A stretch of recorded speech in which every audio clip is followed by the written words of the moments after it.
Yad Cissé, le CORED vient d'organiser un panel sur les per diem.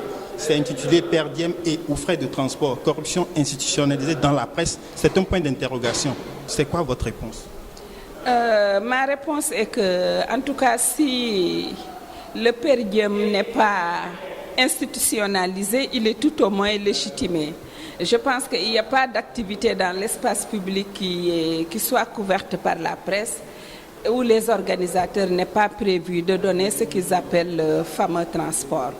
Je pense que c'est un problème qui mérite d'être discuté parce que c'est un phénomène qui sape dangereusement l'image et la dignité du journaliste. Je sais très bien de quoi je parle parce que j'ai travaillé dans des structures où des activités sont organisées et je me suis très souvent senti atteinte dans ma dignité de journaliste, dans ma fierté de journaliste, lorsqu'on fait l'évaluation et que les gens, avec mépris, parlent de ces journalistes qui font le pied de grue et qui attendent qu'on veuille bien leur donner un billet de 5 000 francs, parce que le 5 000 francs aussi est institutionnalisé. Donc, je pense qu'on doit combattre le problème à deux niveaux. Il y a d'abord au niveau individuel, parce que ça sollicite la valeur intrinsèque de tout un chacun vis-à-vis de l'argent facile. Parce que tout le monde sait aussi que cet argent-là, on ne nous le donne pas. Ce n'est pas de l'argent qui est donné pour les beaux yeux du reporter. Il y a de façon tacite quelque chose qui est entendu, au moins la production d'un article.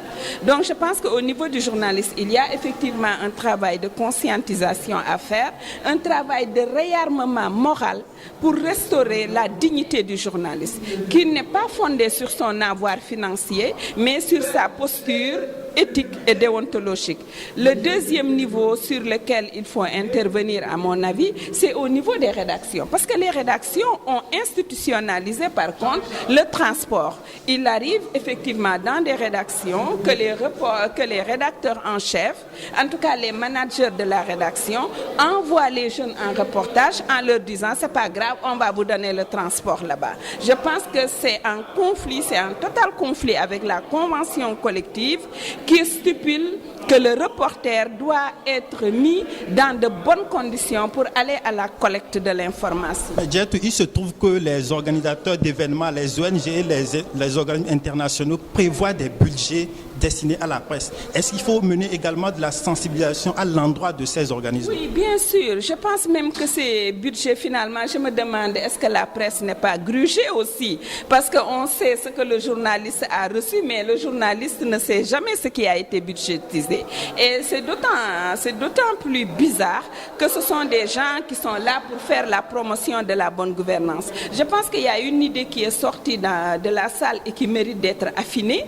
C'est effectivement de publier la liste des organisations, que ce soit du système international ou les organisations locales, qui ont une propension à donner en fait le per diem, qui n'est rien d'autre très souvent qu'une forme de corruption déguisée. Parce qu'on le sait d'autant plus que lorsque l'article n'est pas sorti, ce n'est pas pour rien qu'ils demandent des feuilles de présence. Lorsque l'article n'est pas sorti, ils se permettent effectivement d'interpeller directement le journaliste ou de se plaindre auprès de son rédacteur en chef ou de son directeur de publication du fait que l'article n'est pas sorti. Je pense qu'il y a une catégorie de personnes dont on parle ici, c'est la racaille. Des gens qui n'ont rien à voir avec le métier et qui sont dedans justement à cause de ces per diem qui les attirent. Bon, le problème, il n'est pas propre au Sénégal. Quand vous allez, ici on les appelle la racaille, au Bénin on les appelle les criquets pèlerins. Quand vous allez au Tchad, c'est les GIR, les journalistes d'intervention rapide pour mettre en exergue leur mode opératoire. Au Cameroun, on parle de journalistes de Hilton, du nom d'un célèbre hôtel. On parle du Nassongo. Comment combattre le problème? Mais moi je pense que en fait, il y a un biais qui s'est instauré dans cette pratique. Le biais, c'est que des gens qui n'ont rien à voir avec la profession, des gens totalement désœuvrés, ont flairé le coup.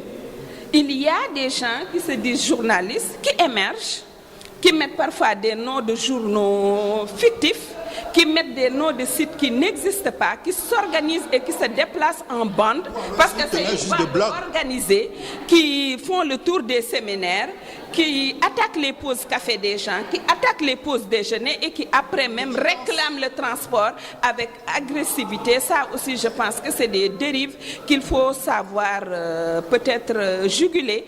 Et j'en reviens à ce fameux code de la presse, parce que le code de la presse aussi comprend des dispositions de nature à assainir davantage la profession. Je pense qu'on gagnerait à aller de l'avant, parce qu'au moins dans ce document, le statut du journaliste est défini.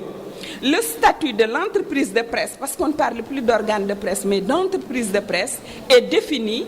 Et dans le fonds qui est prévu pour le renforcement de l'entreprise de presse, le fonds d'appui, c'est corrélé à une condition forte. Pour être éligible à ce fonds, il faut respecter la convention collective qui comprend bien sûr des dispositions régissant le déplacement du reporter dans la collecte de l'information. Dernière question, Diatou, pour lutter contre ce phénomène, est-ce qu'il faut bannir les réseaux dans la presse, réseaux de journalistes de tel ou de tel? Moi, je me méfie. Il m'est arrivé d'assister à des ateliers où les organisations vaillent que vaillent veulent avoir un réseau de journalistes. Je pense que les journalistes, tout ce qui est structure organisée, on doit s'en méfier parce que nous sommes des gens en principe profondément libres.